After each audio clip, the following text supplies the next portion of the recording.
Hello and welcome back guys. চলে এসেছি আবার নতুন ভিডিও নিয়ে। যাচ্ছি কলকাতা।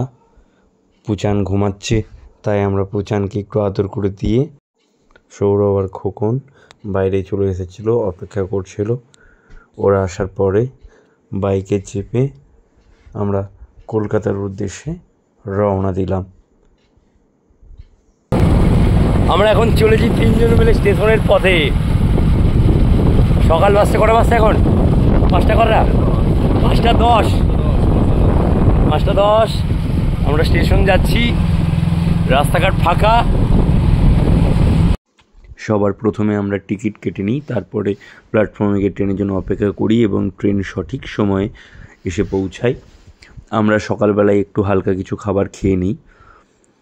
ট্রেনে যেহেতু আমাদের ভীষণ খিদে পেয়েছিল, সকালবেলায় কিছু না খেয়ে আমরা উঠেছিলাম এবং পাশে একটা বয়স্ক দাদু ছিল বলে আমরা খুব তাকে নিয়ে ইয়ার্কিও মারছিলাম।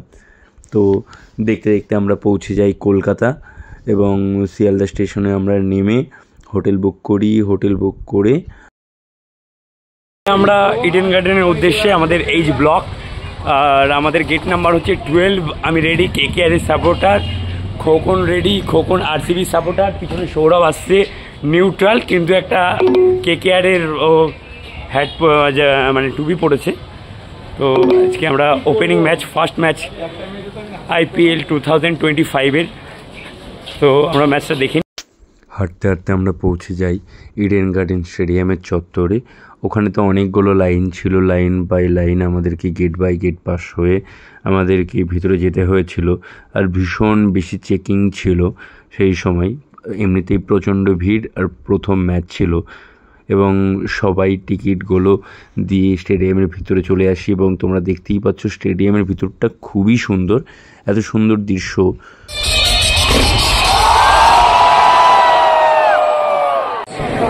Uniting under the banner of their beloved team.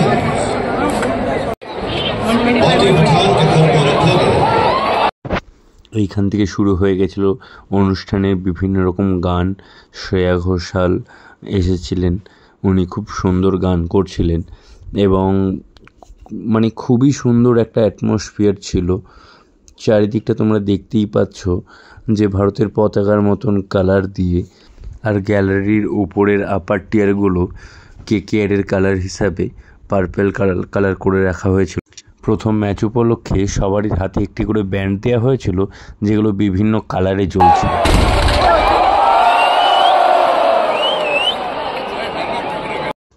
এই সেই কালারিং ব্যান্ডগুলো যেগুলো আমাদের হাতে খুব সুন্দরভাবে জ্বলছিল।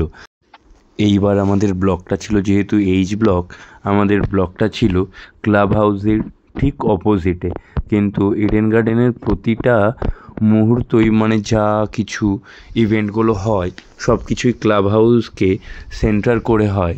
তাই আমাদের সব কিছু ইভেন্টগুলো, যেগুলো শাহরুখ খান এসেছিলো, বিরাট কোহলি, যারা সামনেখানে স্টেজ পারফরমেন্স হচ্ছিল, সেগুলো সম্পূর্ণ আমাদের উল্টো দিকে হচ্ছিল। তাই আমরা ওই বিগ স্ক্রিনেই যা দেখতে পাচ্ছিলাম। আর এইগুলো তোমরা যেগুলো দেখতে পাচ্ছ, কেকের উপরে 18 নম্বর লেখা বা IPL লেখা, এগুলো সম্পূর্ণই ড্রোন শটে করা হচ্ছিল। ড্রোন দিয়ে আকাশে এরকম সব লেখা উঠছিল। এত সুন্দর লাগছিল দেখতে যে বলে বোঝানো যাবে না। তোমরা থাকলে খুব আনন্দ করতে এই জিনিসটা দেখে। তারপরে আমরা ওখানে এটাও দেখলাম যে শাহরুখ খান একমাত্র পারে যে বিরাট কোহলিকে নাচাতে। বিরাট কোহলিকে, রিঙ্কু সিংকে খুব সুন্দরভাবে নিজের গানের মাধ্যমে নাচায়, তার সিনেমার গান দিয়ে। তো খুবই আনন্দ হচ্ছিল আমাদের এই জিনিসগুলো দেখে। আর সত্যি কথা বলতে কি, বিরাট কোহলিকে সামনেখান থেকে দেখা মানে একটা স্বপ্নের মতন।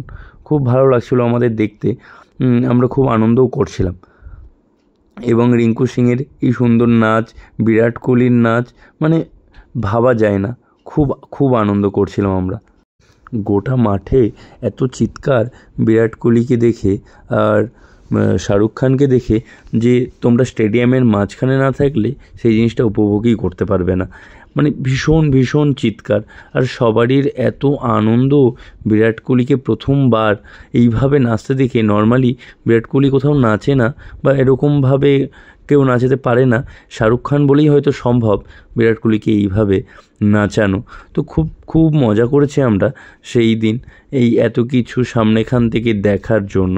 এবং সবথেকে বড় ইন্টারেস্টিং জিনিস তোমরা দেখতে পাবে যে এই যে দূরে চলছে না, এটা চলছিল সম্বর্ধনা যে আগের বছর চ্যাম্পিয়ন টিমের। এবার আমরা সবথেকে বড় যে জিনিসটা দেখতে পারবো স্কাই শট, তোমরা দেখো খুব মজা পাবে।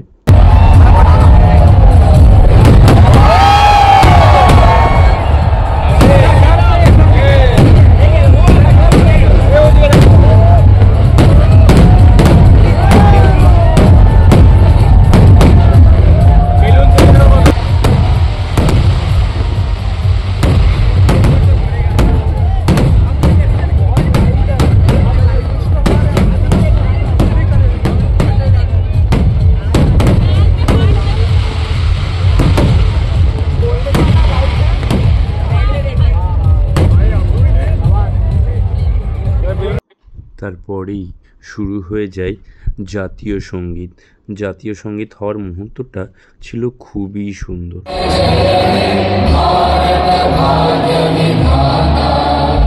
पंजाब सिंधु गुजरात मराठा द्राविड़ उत्कल बंगा विंध्य हिमाचल यमुना गंगा उच्चल जलध तरंगा तब शुभ नामे जागे तब शुभ आशीष मांगे गाहे तब जय गाथा जन गण मंगल दायक जय हे भारत भाग्य विधाता जय हे जय हे जय हे जय जय जय जय हे।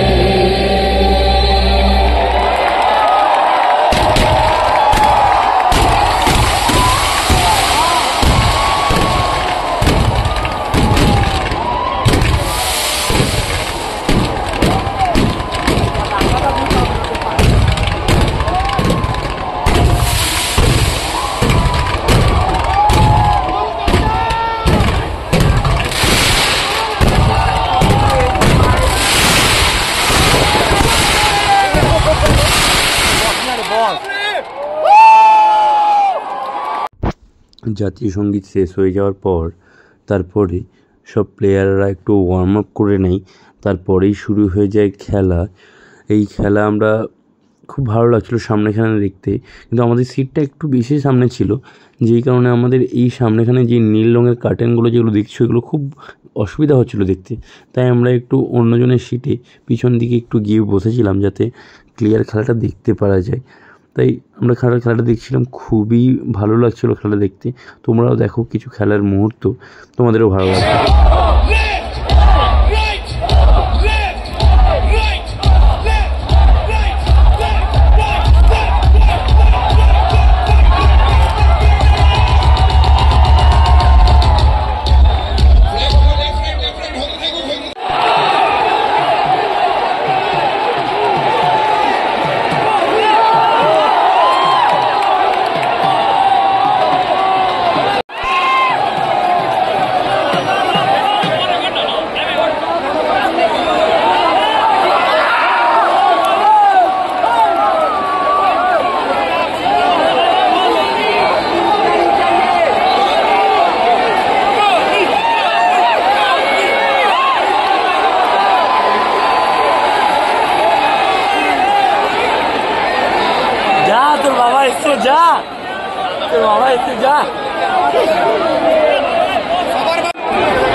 আসবো কি টাইটেল বলে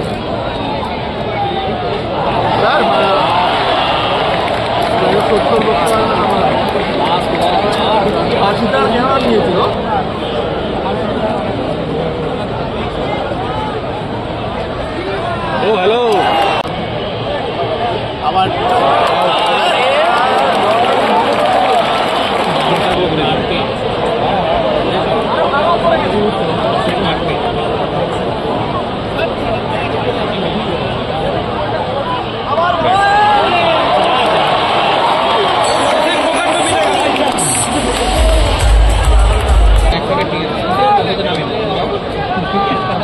তুই নামি রে মিস ক্যাচ মিস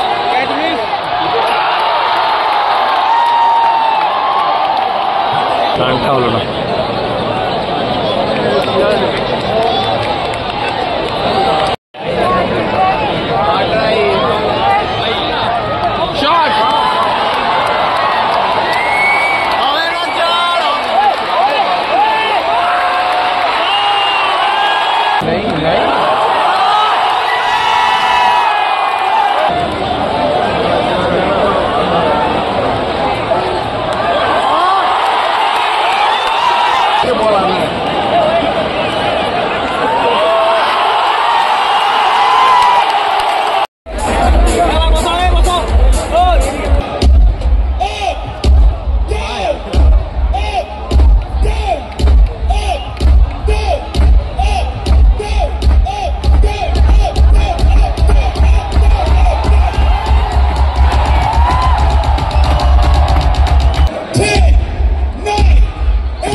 উইকেট বা 6 পড়লে তোমরা যাচ্ছে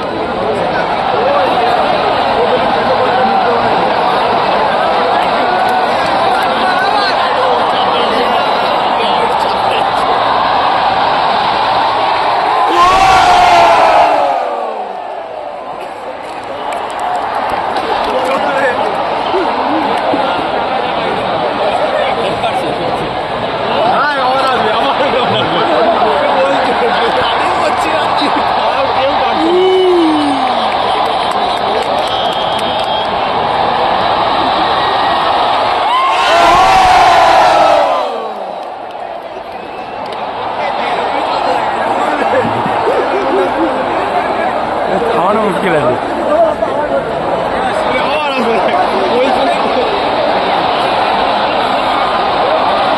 এবার মধ্যে একটু ফাস্ট হয়ে গেছে স্পিডটা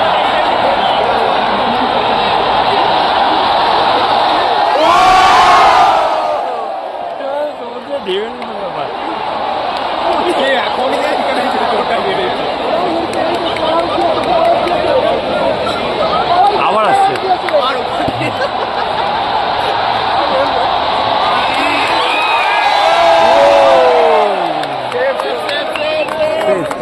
বললাম না একটা 6 বা 4 হলে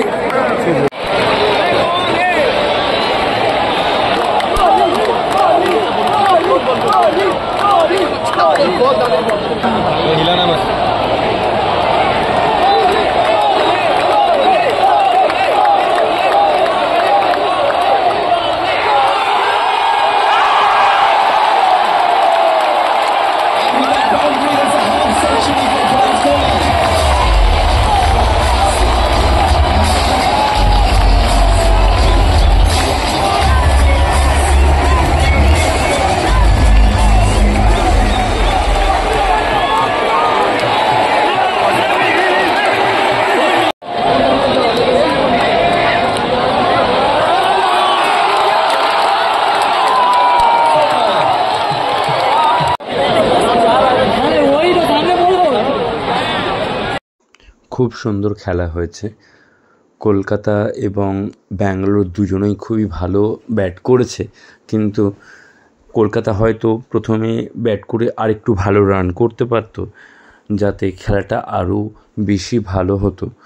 তবে দিনের শেষে বিরাট কোহলির যা ব্যাটিং দেখেছি আমরা, তাতে মানে পয়সা শোধ আর কি খেলা দেখে। তো দিনের শেষে তো ব্যাঙ্গালোর ম্যাচ জিতে যায় এবং আমি কেকেআরের সাপোর্টার ছিলাম, একটু খারাপ লাগছিল, কিন্তু বিরাট কোহলির ব্যাটিংয়ে দেখে মানে মনটা এমনি আনন্দ হয়ে গেছিলো। আর খোকনের তো আনন্দের কোনো সীমা ছিল না, শুধু খোকন নয়, গোটা স্টেডিয়ামই নাচছিল বিরাট কোহলির এই সুন্দর জয়ের কারণে। কেকেআরের সাপোর্টার প্রচুর ছিল, কিন্তু ম্যাক্সিমামই আমার মতন। আমরা তো ভীষণ আনন্দ করলাম খেলা দেখতে গিয়ে। আশা করি এই ভিডিওটা তোমাদেরও সকলের ভীষণ ভীষণ ভালো লেগেছে। চলে এলাম আমরা বাড়ি। আবার এক বছর অপেক্ষা করবো। এই বছর আর আশা করি খেলা দেখতে যাওয়া হবে না, আবার এক বছর পর আবার আমরা খেলা দেখতে যাওয়ার চেষ্টা করব। সৌরভ তো একদম ফর্সা হয়ে গেছে মনে হচ্ছে কালকে। খোকন এখনও বিরাট কোহলি কালকে যা ব্যাট করেছে, খোকন তো এখন এক সপ্তাহ এখন এই জার্সিটা খুলবেই না, এই জার্সি পরে বিরাট কোহলিকে সামনে থেকে দেখেছে। তো যাই হোক, আমার ভিডিও ভালো লাগলে চ্যানেলটি সাবস্ক্রাইব করে দিও এবং বেল আইকনটি প্রেস করে দিও, যাতে আমার দেওয়া ভিডিও সবার আগে তোমাদের কাছে পৌঁছায়। দেখতে থাকো আমার ভিডিও। দেখা হচ্ছে নেক্সট ভিডিওতে, ততক্ষণের জন্য টাটা।